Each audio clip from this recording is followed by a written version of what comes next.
असेल तो इथंच कुठेतरी असेल. सकाळी सकाळी भोंग्यावर हनुमान चाळीसा म्हणत असेल. हनुमान चाळीसा म्हणता म्हणता तो कट्टर हिंदू झाला असेल.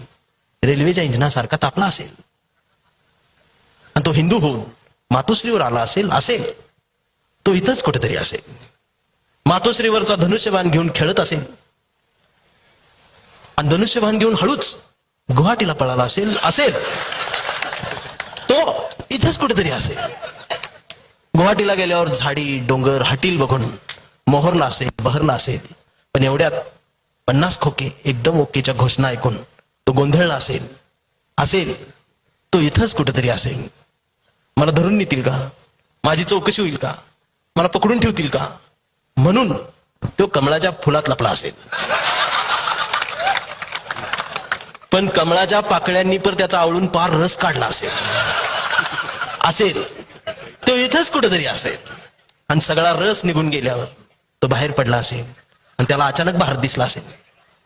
आणि मग त्याची दाढी वाढली असेल आणि मग तो भारत जोडोच्या यात्रेत गेला असेल आणि तो नांदेडमध्येच हरवला असेल. असेल तो इथंच कुठेतरी असेल. शेवटी वेळ झाली असेल. त्याला घड्याळ दिसला असेल. तो घड्याळाजवळ आला असेल आणि इथं काकाजवळ बसायचं का पुतण्याजवळ थांबायचं हीच त्याला कळत नसेल.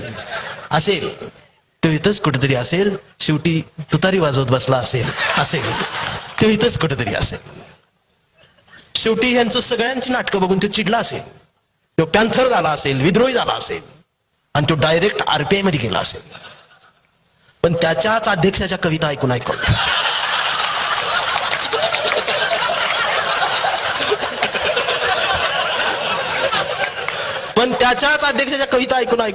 तो गंजला असेल.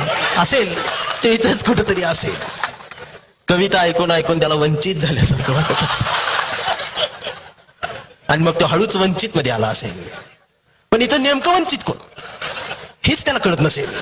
असेल तो इथंच कुठेतरी असेल.